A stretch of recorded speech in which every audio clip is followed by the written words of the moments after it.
Israel के इलात port पर हमले का खतरा है। आईडीएफ को जॉर्डन सीमा से घुसपैठ की आशंका है। जॉर्डन से हमला कर सकते हैं रेजिस्टेंस के लड़ाके, ये जानकारी मिल रही है इजरायली डिफेंस फोर्सेस को। इलात पोर्ट पर हेलीकॉप्टर और फोर्स की तैनाती कर दी गई है इस खतरे को भांपते हुए।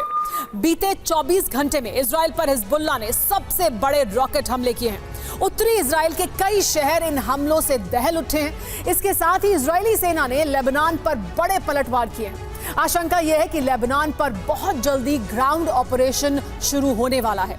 इसके संकेत वॉशिंगटन से मिले हैं। इजरायली प्रधानमंत्री का अमेरिका दौरा खत्म होते ही लेबनान में इजरायली फोर्सेस उतरने वाली हैं। इजराइल के सामने सबसे बड़ी चुनौती है हिजबुल्लाह की डिफेंस लाइन लितानी को ध्वस्त करना।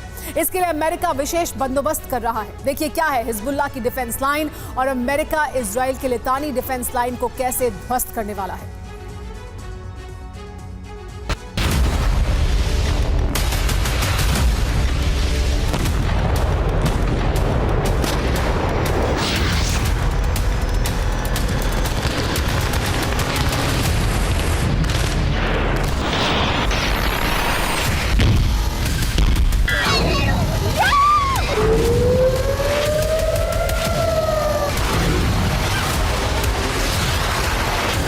हिजबुल्लाह ने इजराइल पर रॉकेट और मिसाइल हमले बढ़ा दिए।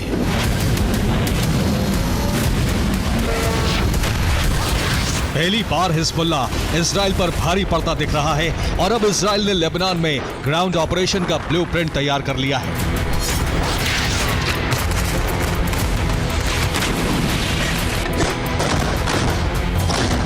अरब में अब तक की सबसे बड़ी जंग का आगाज हो चुका है।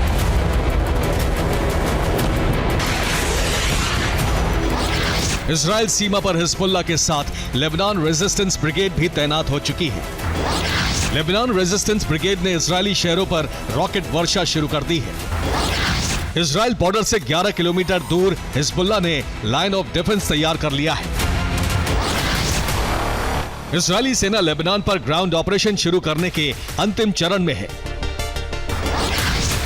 अमेरिका से 2000 किलो के बम इजराइल पहुंचने वाले हैं।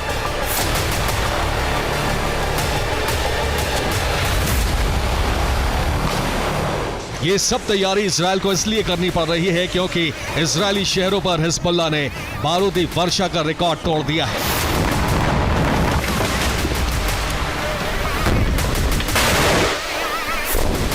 ये बीती रात उत्तरी इजराइल पर हिजबुल्लाह के रॉकेट हमलों की तस्वीरें हैं।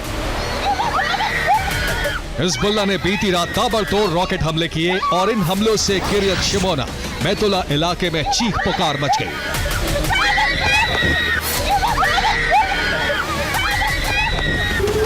हिजबुल्लाह के हमलों से इजराइल के कई शहरों में सायरन गूंजने लगे।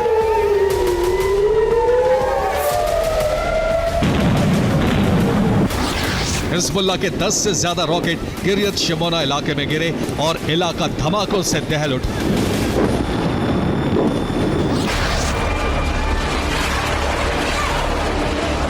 ये लेबनान सीमा से दागे गए रॉकेटों की तस्वीरें हैं जो बता रही हैं कि हिजबुल्लाह के हमलों की तीव्रता क्या थी।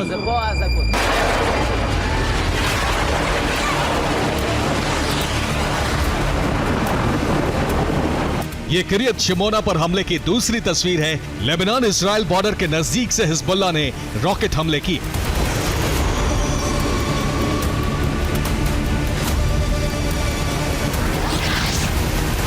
इनमें से कुछ रॉकेट इजराइल के आयरन डोम डिफेंस सिस्टम ने इंटरसेप्ट करके गिरा दिए, लेकिन कुछ रॉकेट इजरायली जमीन पर गिरे और विनाश का बवंडर चलने लगा।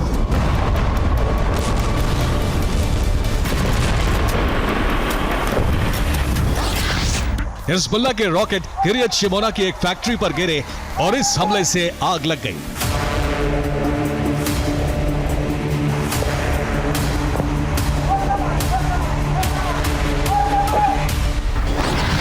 बीती रात जैसे हमले इजराइल पर अब तक नहीं हुए थे और खास बात यह है कि इन हमलों को पूरी तरह रोकने में इजराइल के डिफेंस सिस्टम भी नाकाम रहे हैं।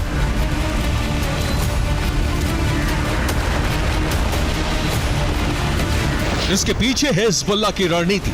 हिजबुल्लाह ने इजराइल बॉर्डर के पास लाइन ऑफ डिफेंस तैयार कर लिया है जो लेबनान में बहने वाली लितानी नदी से इजराइल बॉर्डर तक बनाया गया है।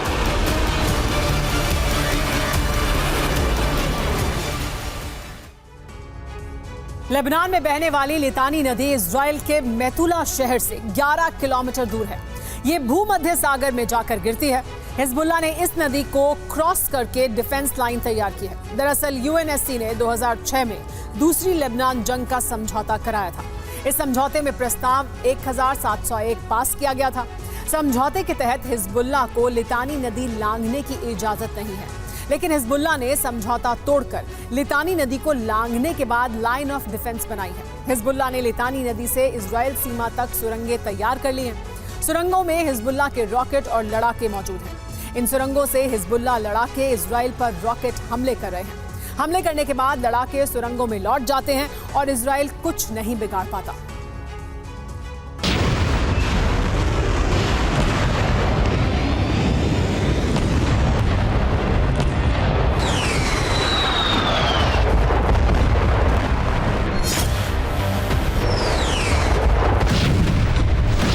हिजबुल्लाह की इस सुरंग रणनीति की बदौलत ही इजराइल को ज्यादा नुकसान उठाना पड़ रहा है।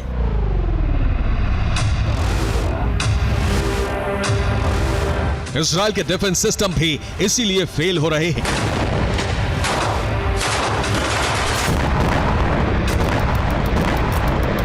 इजराइल का किरियत शमोना लेबनान बॉर्डर से 1700 मीटर दूर है। हिजबुल्लाह की सुरंगें बॉर्डर से 100 मीटर दूर है। हिजबुल्लाह 1800 मीटर दूर से रॉकेट हमले कर रहा है। हिजबुल्लाह के रॉकेट 25 सेकंड में किरियत शिमोना पहुंच जाते हैं। आयरन डोम को रॉकेट ट्रेस और इंटरसेप्ट करने के लिए वक्त नहीं मिल रहा है। इजराइल के डिफेंस सिस्टम फेल हो रहे हैं तो इजरायली वायुसेना ने भी हिजबुल्लाह के ठिकानों पर बमबारी शुरू कर दी है। TV9 भारतवर्ष की टीम लेबनान के उस कस्बे में पहुंची जहां इजराइल का बम गिरा। हम इस समय साउथ लेबनान के यारीनी इलाके में हैं और अगर आप मेरे पीछे देखें तो आपको नजर आएगा हिजबुल्लाह के झंडे लगे हुए हैं, फ्लैग, यानी ये हिजबुल्लाह के इलाके में, टेरिटरी में हम घुस गए हैं। और अगर यारीनी आखिरी विलेज है यहाँ का, और कल रात को यहाँ पर जिस तरीके से अटैक किए गए थे उसकी तस्वीर मैं आपको दिखाने की कोशिश कर रहा हूँ। कहा जा रहा है कि 4 दिन से लगातार यारीनी में अटैक जारी हैं। लेबनान से हिजबुल्लाह इजराइल पर ताबड़तोड़ वार कर रहा है, लेकिन इजराइल अटैक के बजाय डिफेंस मोड में है।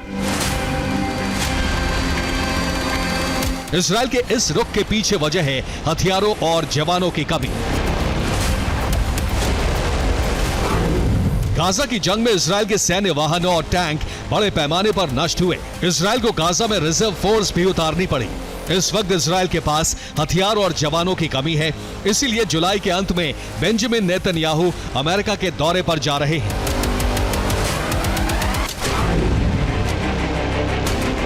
अमेरिकी राष्ट्रपति जो बाइडेन ने बेंजामिन के दौरे से पहले ही हथियार ट्रांसफर के संकेत दे दिए हैं।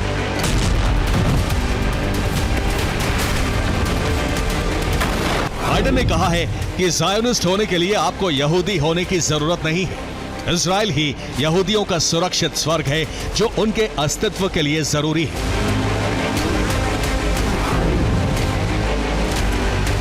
बाइडेन का बयान का मतलब है कि इजराइल को हथियारों की बड़ी खेप देने के लिए अमेरिका तैयार है।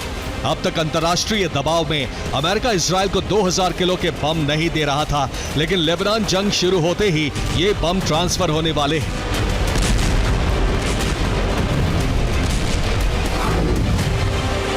खुफिया रिपोर्ट यह भी है कि अमेरिका के 2000 किलोग्राम के बंकर बस्टर बम साइप्रस और जॉर्डन पहुंच चुके हैं।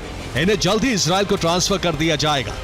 बंकर बस्टर बम मिलते ही इजराइल हिजबुल्लाह की सुरंगों पर हमले शुरू कर देगा। इसके साथ ही लेबनान में ग्राउंड ऑपरेशन शुरू हो जाएगा।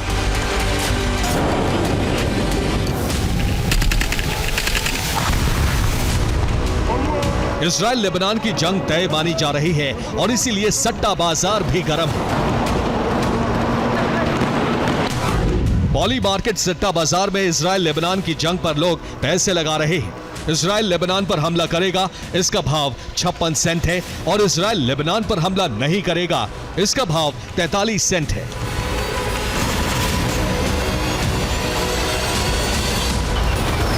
इजराइल लेबनान की जंग अंतर्राष्ट्रीय मुद्दा बन चुकी है। और ये तय माना जा रहा है कि जुलाई के अंत में इजराइल लेबनान पर हमला कर सकता है। Bureau report, TV9 Bharatvarsh.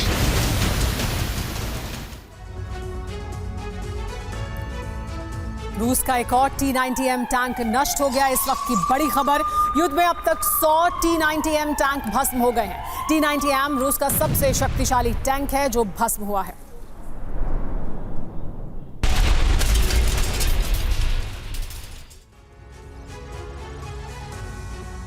जिस तरह पुतिन ब्रिगेड ने यूक्रेन का विनाश किया, उससे भी ज्यादा तबाही यूरोप के एक मुल्क में होने की आशंका जताई जा रही है। वो मुल्क कोई और नहीं बल्कि ब्रिटेन है, जिसका दशकों पहले दुनिया के बड़े हिस्से पर शासन था, जिसके साम्राज्य में कभी सूर्य अस्त नहीं होता था। मगर अब उसी ब्रिटेन का वजूद मिटाने के पुतिन आमादा हो चुके हैं। दावा तो यहां तक किया जा रहा है कि ब्रिटेन के 7 शहरों में एटमी भूचाल लाने के लिए रूसी डिफेंस ने मिसाइलों को अलर्ट मोड पर कर दिया है। किसी भी वक्त रूस की न्यूक्लियर मिसाइलों से ब्रिटेन का कोना कोना दहल सकता है। आखिर कैसे, आप भी देखिए।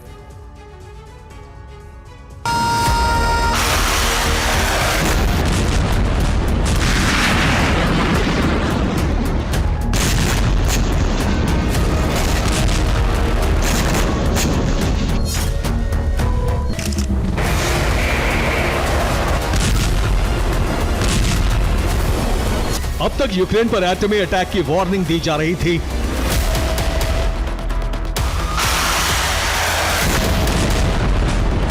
अब तक क्रेमलिन से परमाणु युद्ध की भविष्यवाणी की जा रही थी।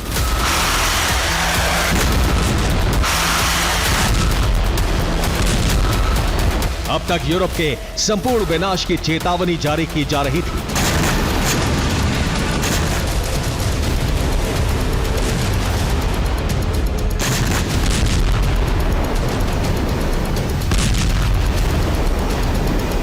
मगर अब पुतिन के सबसे बड़े न्यूक्लियर अटैक का ब्लूप्रिंट सामने आया है।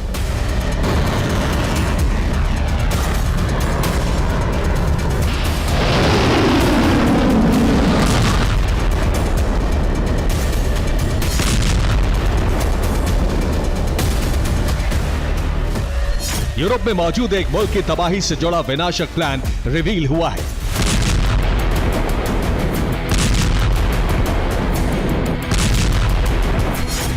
और इसी के साथ ही पहली बार वॉर जोन में एटमी महाप्रलय से जुड़ा सबसे बड़ा अलर्ट सामने आया है। करीब 7 करोड़ की आबादी वाला मुल्क ब्रिटेन, जो न सिर्फ यूरोप में बसा है बल्कि दुनिया के ताकतवर सैन्य संगठन नेटो का भी अहम सदस्य है। और आज की तारीख में इसी ब्रिटेन पर एटमी तबाही का खतरा मंडरा रहा है।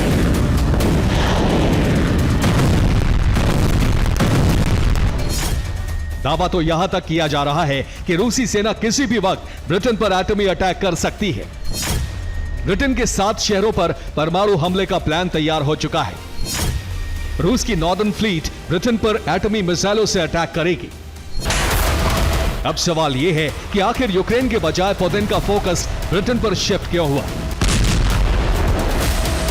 अब तक यूक्रेन में एटमी विनाश मचाने की धमकी देने वाले रूस ने ब्रिटेन में न्यूक्लियर तबाही मचाने का ब्लूप्रिंट क्यों तैयार किया?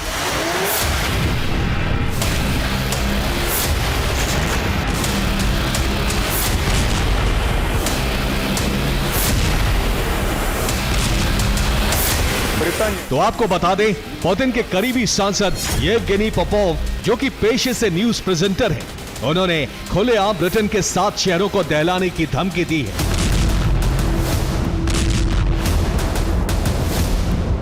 आखिर वो शहर कौन कौन से हैं, कहां हैं, ये भी जान लीजिए। द सन ने अपनी रिपोर्ट में रूसी सांसद येवगेनी पोपोव के हवाले से दावा किया है कि रूस की नॉर्दर्न फ्लीट एटमी मिसाइलों से ब्रिटेन के 7 शहरों पर हमला करेगी। आखिर वो 7 शहर कौन से हैं, ये भी जान लीजिए।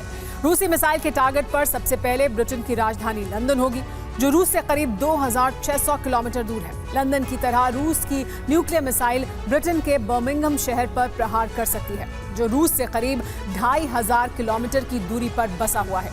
पुतिन ब्रिगेड का तीसरा टारगेट ब्रिटेन का बड़ा शहर मैनचेस्टर है। रूस से करीब 2455 किलोमीटर दूर मैनचेस्टर में रूसी मिसाइलें परमाणु कोहराम मचा सकती हैं। रूस की नॉर्दर्न फ्लीट ब्रिटेन के डेवनपोर्ट नेवल बेस पर भी हमला कर सकती है, जो रूस से करीब 2827 किलोमीटर दूर है, क्योंकि यहां पर सबमरीन से दागे जाने वाली अमेरिकी ट्राइडेंट मिसाइलों की खेप मौजूद है। ब्रिटिश नेवल बेस के अलावा लंदन के पास मौजूद चाथम डॉकयार्ड, जो कि रूस से करीब 2586 किलोमीटर दूर कैंट कस्बे में बसा है, उसे भी परमाणु मिसाइलों से तबाह किया जा सकता है। रूसी मिसाइलों के टारगेट पर इंग्लिश चैनल के पास मौजूद ब्रिटेन का पोर्ट्समाउथ शहर है, जो रूस से करीब 2700 किलोमीटर दूर है। वहां पर भी एटमी तबाही मच सकती है। और रूस का 7वां टारगेट है क्लाइड, जो कि स्कॉटलैंड में मौजूद है, और रूस से क्लाइड की दूरी महज 2200 किलोमीटर है। स्कॉटलैंड का यह शहर भी रूसी मिसाइलों के जलजले से राख हो सकता है।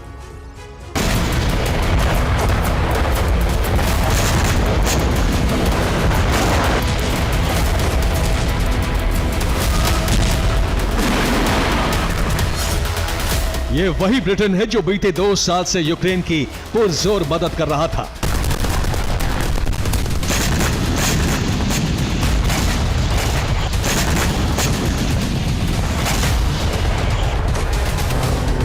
सैन्य पैकेज से लेकर विध्वंसक हथियारों की खेप की पहुंचा रहा था।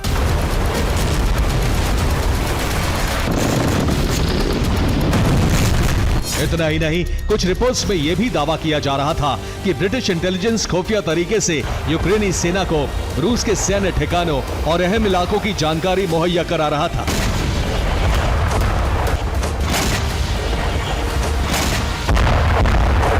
ताकि ज़ेलेंस्की ब्रिगेड पुख्ता प्लानिंग के साथ रूसी सरजमी को दहला सके।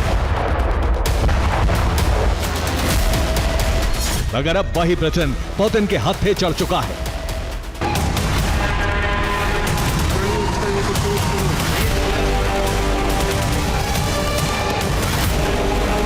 गौर करने वाली बात यह है कि पुतिन के प्रोपेगेंडा जर्नलिस्ट येवगेनी पोपोव की माने तो ब्रिटेन के 7 शहरों को दहलाने के लिए रूसी ब्रिगेड परमाणु मिसाइलों का इस्तेमाल करेगी। और पुतिन ने ब्रिटेन विनाश का जिम्मा रूसी नौसेना की नॉर्दर्न फ्लीट को सौंपा है, जबकि रूस चाहे तो बाल्टिक सी के पूर्वी छोर पर मौजूद कैलिनिनग्राड से भी ब्रिटेन पर हमला कर सकता है। लेकिन कैलिनिनग्राड से ब्रिटेन पर नहीं बल्कि यूरोप के बाकी देशों की राजधानियों पर हमला किया जाएगा।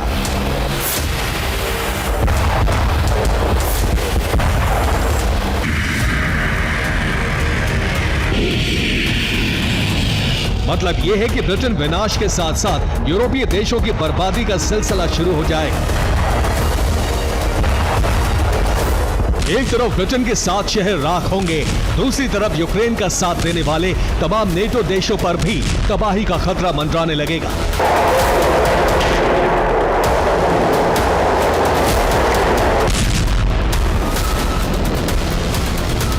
बस पुतिन के इसी विनाशक प्लान के चलते नेटो भी एक्शन में आ चुका है।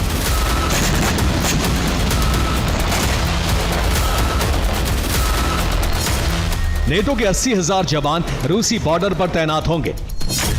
यूरोपीय देशों में जल लॉन्ग रेंज मिसाइलों की तैनाती होगी।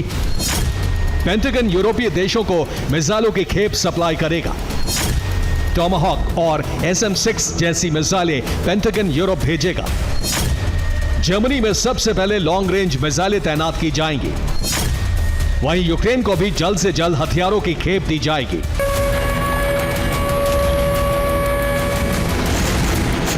जिस यूरोप ने यूक्रेन को बचाने का प्रण लिया था, आज वही यूरोप पुतिन के एटमी प्रकोप से सहमा हुआ है। और जिस तरह पुतिन ने पहले यूरोप के बड़े शहरों की राजधानी और फिर ब्रिटेन के 7 शहरों में एटमी तबाही का ब्लूप्रिंट तैयार किया है, उससे यह साफ हो चुका है कि साल 2024 में नेटो वर्सेस रूस में आर पार की जंग छिड़नी तय है। यकीन मानिए, अगर ऐसा हुआ तो फिर महाजंग होनी तय है। Bureau report, TV9, Bharatvarsh.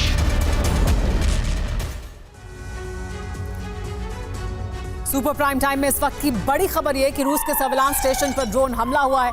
FPV drone हमले में रूसी स्टेशन तबाह हो गया। थर्मल इमेजर से लैस था ये सर्विलांस स्टेशन।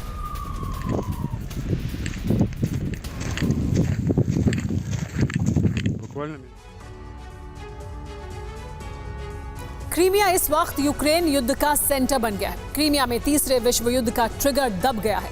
यह ट्रिगर तब दबा जब यूक्रेन ने यहां बहुत बड़ा हमला कर दिया। यूक्रेन ने क्रीमिया से लेकर ब्लैक सी तक विध्वंसक हमला किया। हमले में रूसी सेना को बहुत बड़ा नुकसान पहुंचा है। सवाल यही है कि आखिर यूक्रेन ने अचानक क्रीमिया में हमला क्यों शुरू किया? इसके पीछे ज़ेलेंस्की और उनके वॉर कमांडर्स का प्लान क्या है? क्या क्रीमिया में यूक्रेन का यह विस्फोट तीसरे विश्व युद्ध का कारण बनने जा रहा है?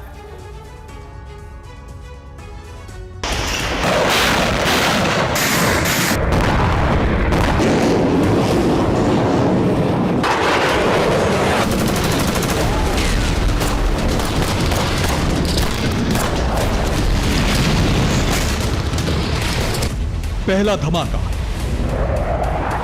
दूसरा धमाका, तीसरा धमाका, चौथा धमाका, पांचवा धमाका। रूस के गर्व का प्रतीक क्रीमिया में इसी तरह 1 दर्जन ब्लास्ट हुए। यूक्रेन ने शहर से लेकर समंदर तक विस्फोट किए और इसी के साथ रूसी सेना दहल गई।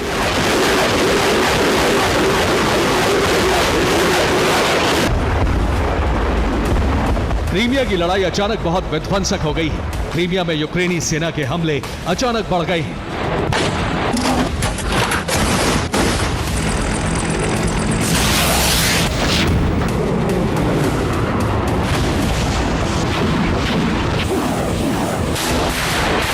आधी रात को यूक्रेनी फोर्स का ड्रोन एक्शन शुरू हुआ तो क्रीमिया से लेकर मॉस्को तक हड़कंप मच गया।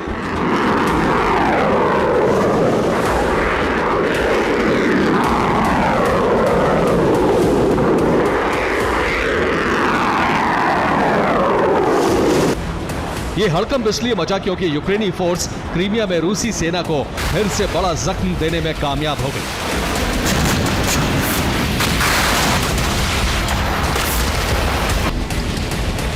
यूक्रेन ने इस बार क्रीमिया में रूस के रडार स्टेशन, रूस के नेवल हेडक्वार्टर और हथियार डिपो पर ब्लास्ट किया। यूक्रेनी ड्रोन ने इन तीनों टारगेट को हिट किया। इसके बाद क्रीमिया में विनाश की बहुत बड़ी आग भड़क गई। हैरानी की बात यह है कि रूस के एयर डिफेंस सिस्टम इस बार भी यूक्रेनी ड्रोन को इंटरसेप्ट करने में नाकाम रहे।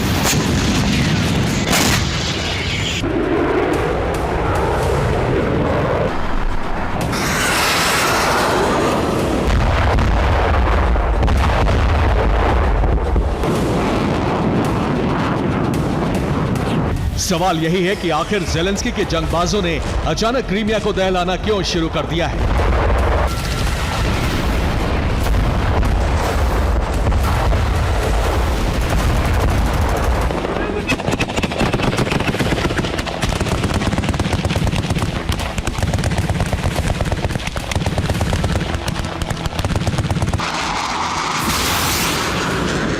इसके पीछे यूक्रेन के रक्षा मंत्री और क्रीमिया स्पेशलिस्ट रुस्तम की रणनीति क्या है?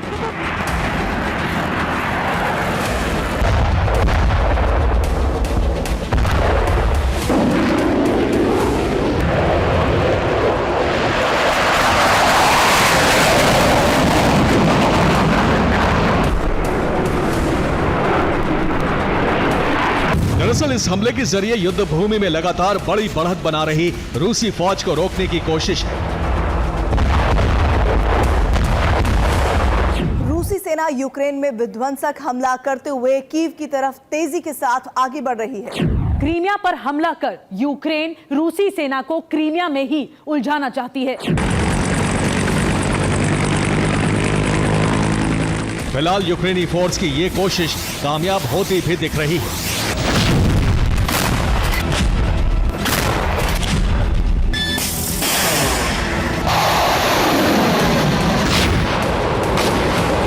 रूसी नौसेना अपनी ब्लैक सी फ्लीट को बचाने में जुट गई है। रूस ने सेवास्तोपोल के पास मौजूद अपनी ब्लैक सी फ्लीट को अब्खाज़िया के पास शिफ्ट कर दिया है।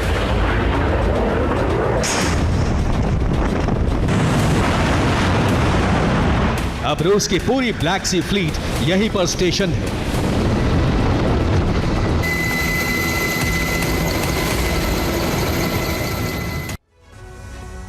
यूक्रेनी फोर्स क्रीमिया फ्रंट खोलकर रूसी सेना को इसी मोर्चे पर फंसाना चाहती है। यूक्रेन रूस की ब्लैक सी फ्लीट को टारगेट कर रहा है, लिहाजा अब रूसी नौसेना ने ब्लैक सी फ्लीट की लोकेशन बदल दी है। रूस ने ब्लैक सी के अपने पूरे बेड़े को अबखाजिया के पास स्टेशन कर दिया है। रूस ने खतरे को देखते ही कई वॉरशिप को पहले ही अबखाजिया भेज दिया था, लेकिन अब रूसी नेवी ने अपने आखिरी पेट्रोल बोट को भी शिफ्ट कर दिया है अबखाजिया। रूसी नौसेना ने यह कदम यूक्रेनी हमलों से ब्लैक सी बेड़े को बचाने के लिए किया है। रूस ने ब्लैक सी फ्लीट को सिर्फ शिफ्ट ही नहीं किया, बल्कि सभी युद्धपोतों में लंबी दूरी की मिसाइलें भी लगा दी गई हैं। माना यह जा रहा है कि रूसी नौसेना अब अबखाजिया फ्रंट से यूक्रेन पर बड़ा हमला करने जा रही है।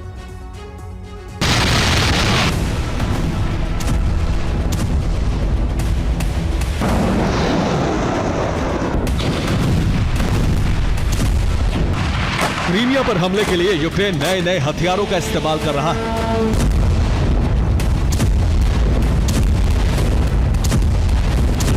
क्रीमिया में रूस को उलझाने के लिए नेटो देश यूक्रेन को हथियारों की नई खेप भेज रहे हैं।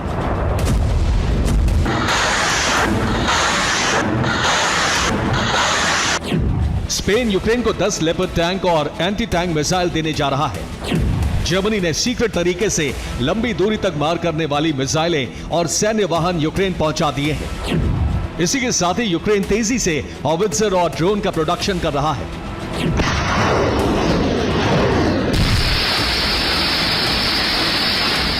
रिपोर्ट तो यह भी है कि नेटो की तरफ से यूक्रेन को ऐसी मिसाइल मिल गई है जो रूस के लिए नई है, जिसे रूसी एयर डिफेंस सिस्टम इंटरसेप्ट नहीं कर पा रहे हैं। यही वजह है कि क्रीमिया में यूक्रेन के हमले सफल होते जा रहे हैं। यूक्रेन ने रूसी सेना को रोकने के लिए नए हथियारों से हमले शुरू किए, तो रूस ने भी युद्ध में नए और खतरनाक हमलावर उतार दिए।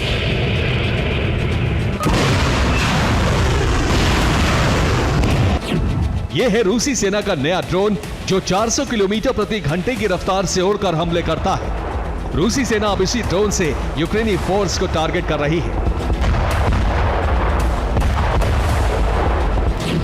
इतना ही नहीं, रूसी नौसेना को नया नेवल ड्रोन भी मिल गया है, जो समुद्री टारगेट के पास तेजी से जाकर इस तरह से धावा बोलता है। इतना ही नहीं, रूसी एयरफोर्स को अपग्रेडेड MiG-31 फाइटर जेट मिल गए हैं।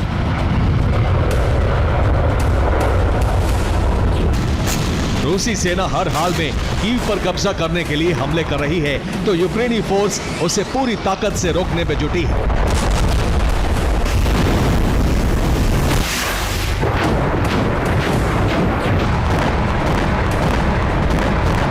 यही वजह है कि रूस और यूक्रेन की जंग अब बहुत ही भयानक रूप ले चुकी है।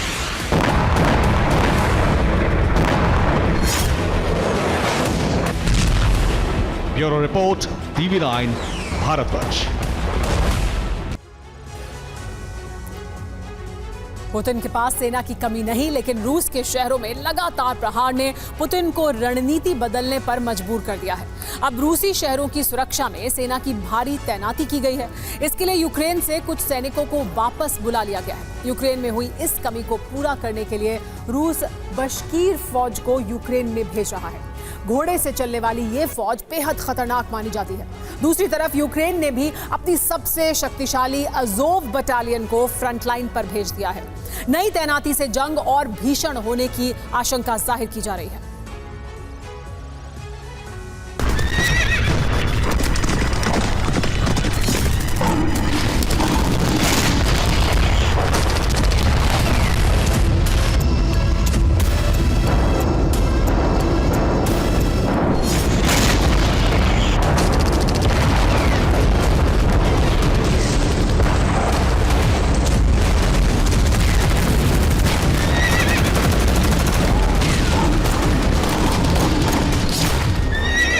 एक घोड़े पर सवार होकर हमला करने वाली फौज, तो दूसरी बाघ की तरह घात लगाकर हमला करने वाली आधुनिक सेना।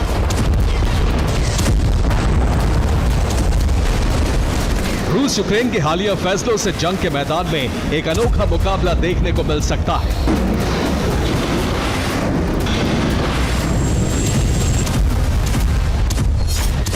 रूस ने यूक्रेन की सीमा पर बशीर लड़ाकों को भेजा है, तो वहीं यूक्रेन ने अजोव बटालियन को मोर्चा संभालने के लिए फ्रंट लाइन पर भेज दिया है।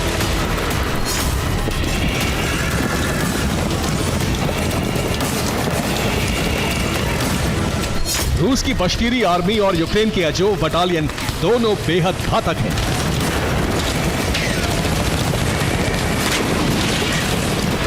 अजोव लड़ाके अब तक जहां जहां गए हैं, रूस के लिए मुश्किलें बढ़ी हैं। बाखमुत और मारियोपोल जैसी जंग अजोव बटालियन की वजह से ही बेहद लंबे वक्त तक चली थी।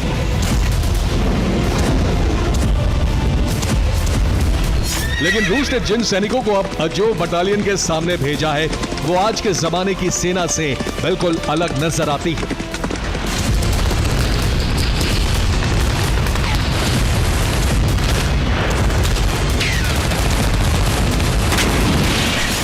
राष्ट्रपति पुतिन ने फैसला लिया है, रूस के घुड़सवार योद्धा यूक्रेन में जंग लड़ेंगे। यूक्रेन में सैनिकों की कमी को बश्कीरी दूर करेंगे। यूक्रेन से रूस के बॉर्डर इलाके में सैनिकों की शिफ्टिंग हुई है।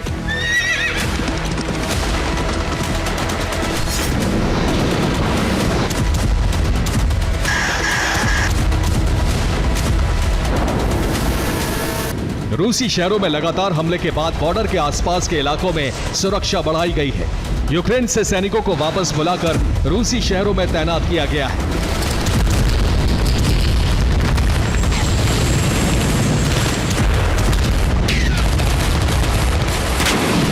बेलगोरोद में एक संयंत्र में अचानक एक ट्रेन पटरी से उलट गई। बेलगोरोद में एक एफएसबी अधिकारी की कार पर सटीक ड्रोन हमला हुआ। रूस के वोरोनिज में एक गोदाम में अचानक आग लग गई। रूस के अलग अलग शहरों में 15 ड्रोन से हमले किए गए।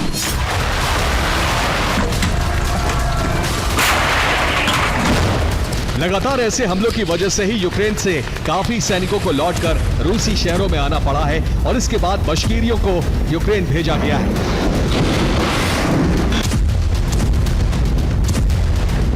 ये रूस की एक खास तरह की सेना है जो घोड़े पर सवार रहती है।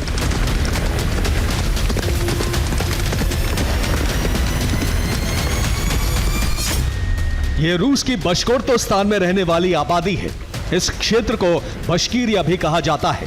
यह क्षेत्र वोल्गा नदी और यूराल माउंटेन रेंज के बीच है। बश्कीर इतिहास में खानाबदोश समुदाय रहा है। इन घुड़सवारों ने इतिहास में कई जंगें लड़ी हैं। बश्कीर तुर्किक मूल का जनजातीय समुदाय है। बश्कीर बेहतर चारागाहों की तलाश में एशिया से यूरोप तक घूमते थे।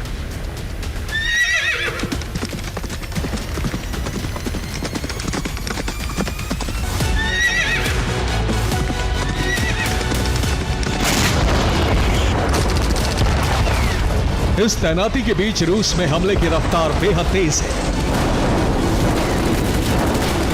विध्वंस की हर नई तस्वीर के साथ यूक्रेन के नाम एक कामयाबी दर्ज हो रही है और रूस के नुकसान का आंकड़ा बढ़ रहा है।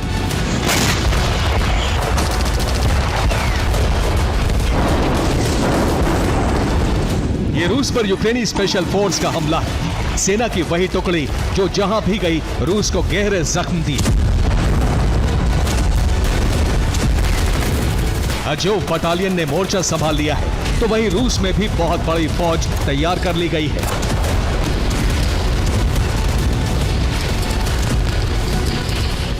रूस में 1.5 लाख नए सैनिकों की भर्ती हुई है। अप्रैल 2024 में रूस ने भर्ती अभियान शुरू किया था। 6 महीने की ट्रेनिंग के बाद इन्हें युद्ध में भेजा जाएगा।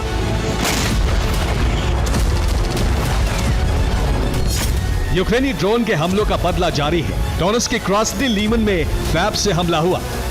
रूस की वायुसेना ने यहां एक यूक्रेनी ठिकाने को भस्म कर दिया। रूस की जमीन पर होने वाले हर एक धमाके के साथ यूक्रेन में रूसी फौज 50-50 धमाके कर रही है। एयर डिफेंस खत्म हो जाने के बाद यूक्रेन में रूसी मिसाइलों की बरसात जारी है। ड्रोन के रेकी के बाद इस घर पर KH-39 मिसाइल से सटीक प्रहार हुआ।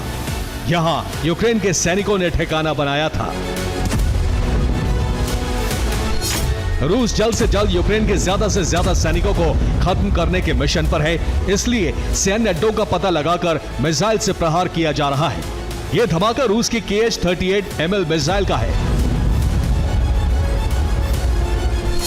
ये रूस का फ्लेम थ्रोअर है।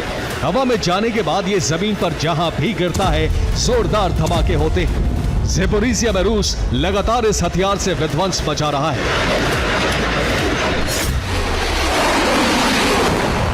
यूक्रेन का दावा है कि युद्ध के बाद से 16 जुलाई तक रूस के 5,61,400 सैनिकों की मौत हुई है। 15 जुलाई को 1,110 सैनिकों की मौत हुई। रूस के 8,227 टैंक नष्ट हो चुके हैं। अब तक रूस के 892 एयर डिफेंस भी भस्म हो चुके हैं। यूक्रेनी हमलों में रूस के 361 एयरक्राफ्ट नष्ट हो चुके हैं। यूक्रेन रूस के 28 युद्धपोत और बोट भी भस्म कर चुका है।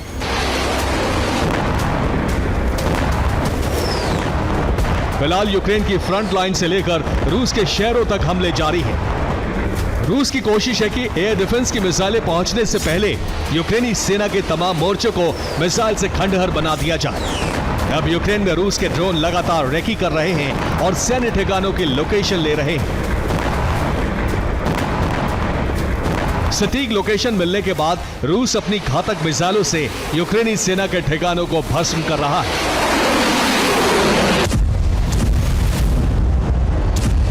Bureau report, TV9 Bharatvarsh. Ukraine को कई देश F-16 देने वाले हैं। कई देशों में यूक्रेनी पायलट F-16 की ट्रेनिंग ले रहे हैं। इन्हीं F-16 लड़ाकू विमानों से यूक्रेन रूस को युद्ध में परास्त करने का सपना देख रहा है। लेकिन अब यूक्रेन के F-16 प्रोजेक्ट पर बहुत बड़ा खतरा मंडराने लगा है। पुतिन ने इस प्रोजेक्ट को खत्म करने के लिए बहुत ही खतरनाक लेकिन सीक्रेट ऑपरेशन शुरू कर दिया है।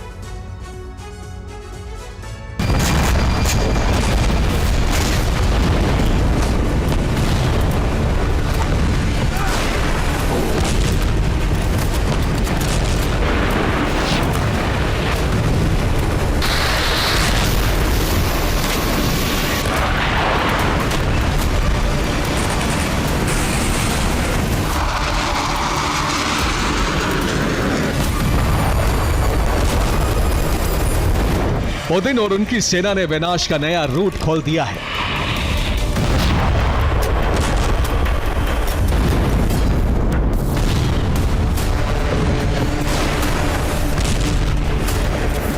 ये रूट यूक्रेन के F-16 प्रोजेक्ट की तबाही का है।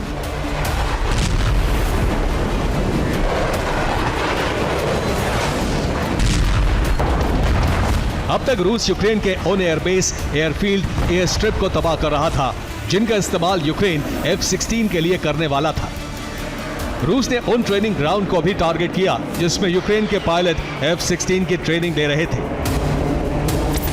लेकिन अब पुतिन के आदेश पर रूस के एजेंट्स नेटो के इस पूरे प्रोजेक्ट को ही तहस नहस करने में जुट गए हैं। इसी प्रोजेक्ट के तहत रूस F-16 के ट्रेंड हो चुके पायलट और ट्रेनर के खात्मे का सीक्रेट ऑपरेशन शुरू कर चुका है। विमान क्रैश के इस वीडियो को देखिए। इस वीडियो को लेकर बड़ा और चौंकाने वाला दावा किया जा रहा है। ये पोलैंड के ट्रेनिंग सेंटर की तस्वीर बताई जा रही है। कहा जा रहा है कि पोलैंड में यूक्रेन के पायलट F-16 उड़ाने की ट्रेनिंग ले रहे थे। तभी विमान में कुछ तकनीकी खराबी आई। इसके बाद वो कुछ इस तरह से क्रैश हो गया।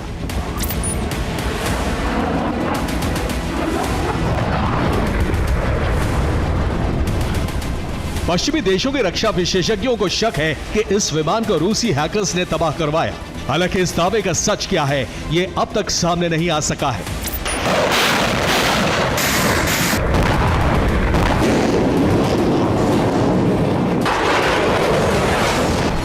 रूसी एजेंट पर शक इसलिए भी गहरा गया है क्योंकि 24 जून को कीव में अमेरिका के सीनियर मिलिट्री एडवाइजर की रहस्यमयी मौत हो गई थी। इस सैन्य अफसर का नाम है रिचर्ड किरलिन। 57 साल के किरलिन यूक्रेन को मिलने जा रहे F-16 से जुड़े सारे फैसले लेते थे। असल में इस प्रोजेक्ट के कोऑर्डिनेटर और सेंटर पॉइंट रिचर्ड किरलिन ही थे।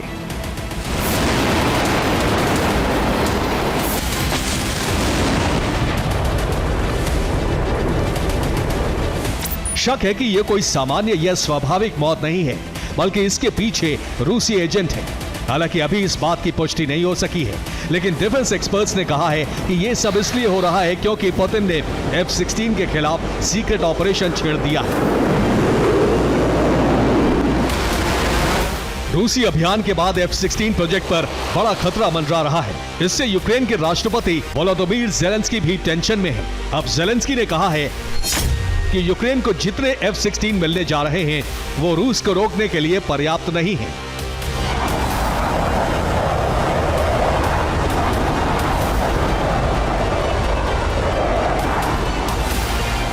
ज़ेलेंस्की के इस बयान का मतलब यह हुआ कि वो नेटो देशों से और F-16 फाइटर जेट चाहते हैं, क्योंकि उन्हें पता है कि रूस के टारगेट पर F-16 लड़ाकू विमान ही है। रूसी सेना के हमले में कई विमान बर्बाद हो सकते हैं। यही वजह है कि वो F-16 की संख्या बढ़ाने पर जोर दे रहे हैं।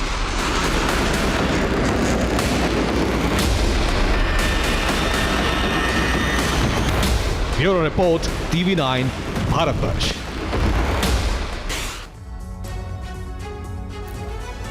इस वक्त की बड़ी खबर, इजराइल के सदरों पर रॉकेट हमला हुआ है। हमास ने सीक्रेट ठिकानों से दागे हैं ये रॉकेट। आयरन डोम डिफेंस से सभी रॉकेट नष्ट कर दिए गए।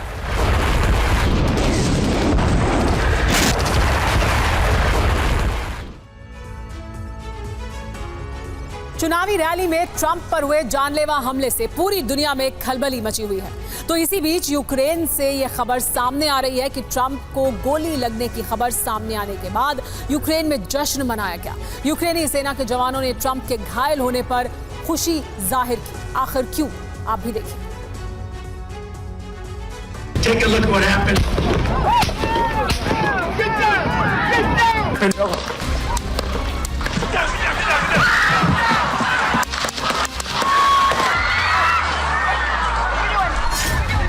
चंद रोज पहले अमेरिका के पूर्व राष्ट्रपति ट्रंप पर हमला हुआ। पेंसिल्वेनिया की रैली में मंच पर भाषण दे रहे ट्रंप पर गोलियां दागी गई। ट्रंप पर हुए हमले से न सिर्फ अमेरिका बल्कि पूरी दुनिया सन्न रह गई। लेकिन ट्रंप गोलीकांड को लेकर यूक्रेन से हैरान करने वाली खबर सामने आई है। एक रिपोर्ट में दावा किया गया है कि ट्रंप को गोली लगने के बाद यूक्रेनी सेना के जवानों ने जश्न मनाया। ये खबर चौंकाने वाली है। आखिर जो अमेरिका जंग में यूक्रेन का साथ दे रहा है, उसी के पूर्व राष्ट्रपति पर जानलेवा हमला होने से यूक्रेनी सेना खुश क्यों हुई? क्यों यूक्रेनी सेना के जवानों ने जश्न मनाया? तो इसकी वजह है ट्रंप का यूक्रेन को लेकर रुख। ट्रंप का यह बयान इस बात का संकेत दे रहा है कि अगर वो फिर से अमेरिका के राष्ट्रपति बनते हैं तो यूक्रेन को मिलने वाली अमेरिकी मदद बंद हो सकती है, जबकि बाइडेन का पूरा समर्थन यूक्रेन के साथ है।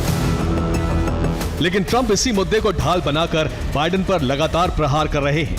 ट्रंप के लगातार बयानों से न सिर्फ बाइडेन बल्कि ज़ेलेंस्की की भी चिंता बढ़ी है, क्योंकि अगर ज़ेलेंस्की को अमेरिका से हथियार मिलने बंद हुए तो फिर रूस जैसे महाबली के आगे यूक्रेन का टिकना नामुमकिन होगा।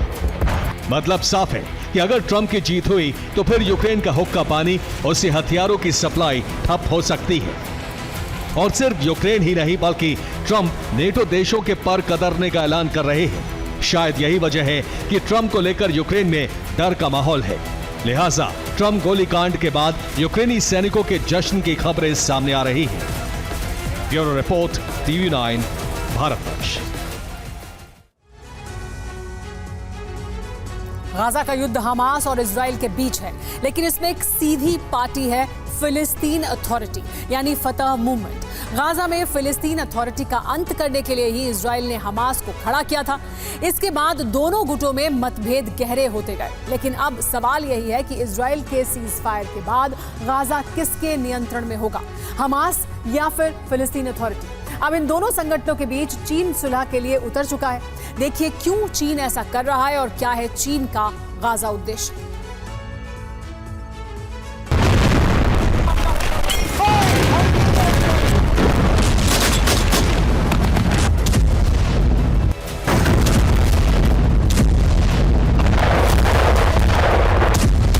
गाजा की जंग का समाधान अभी तक नहीं निकला।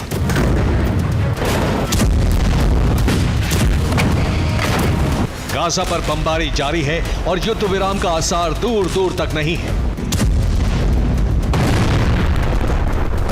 अभी जब इजराइल और हमास के बीच शांति प्रस्ताव तक फाइनल नहीं हुआ है, जब यह भी तय नहीं है कि सीज फायर के बाद गाजा का भविष्य क्या होगा, उससे पहले ही चीन के राष्ट्रपति शी जिनपिंग का गाजा पर फोकस शिफ्ट हो चुका है।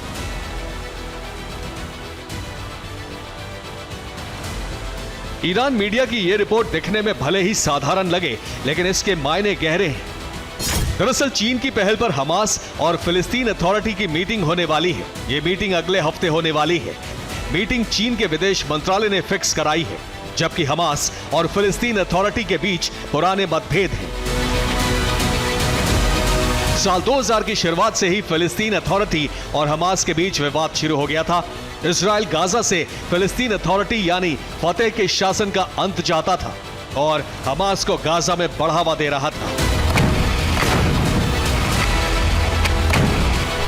नवंबर 2004 में फिलिस्तीन अथॉरिटी के राष्ट्रपति यासर अराफात की मौत हो गई। साल 2005 से हमास और फतेह के बीच गाजा शासन को लेकर विवाद शुरू हो गया। 25 जनवरी 2006 को गाजा चुनाव में हमास की जीत हुई। इसके बाद हमास और फतेह के बीच जंग शुरू हो गई। 2007 में हमास ने गाजा पर कब्जा कर लिया। फिलिस्तीन अथॉरिटी का शासन वेस्ट बैंक तक सीमित रह गया।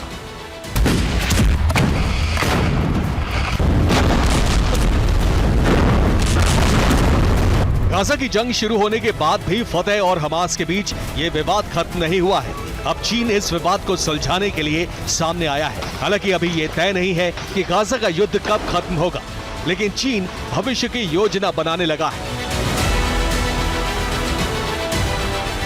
चीन चाहता है कि युद्ध विराम के बाद हमास फतेह के बीच मतभेद ना हो। गाजा नियंत्रण के मुद्दे पर दोनों के बीच तकरार ना हो। इसकी एक वजह है हमास का कमांडर मोहम्मद दाइफ। मोहम्मद दाइफ की पत्नी चीन मूल की है और चीन की एजेंट है। इस सुलह में मोहम्मद दाइफ की पत्नी की सक्रिय भूमिका है।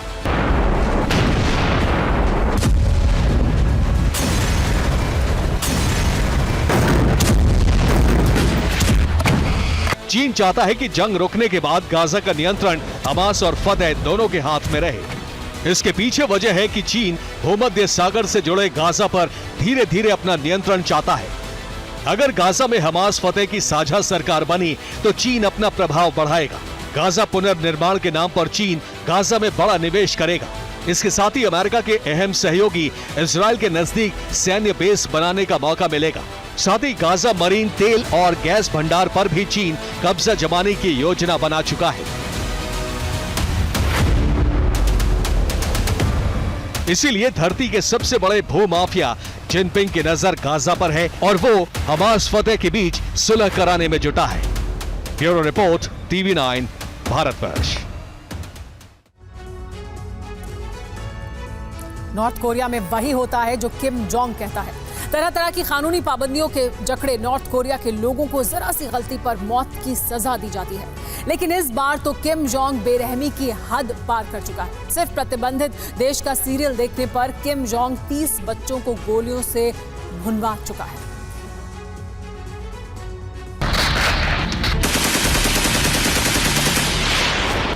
किम के आदेश पर ऐसे ही ताबड़तोड़ गोलियां चली।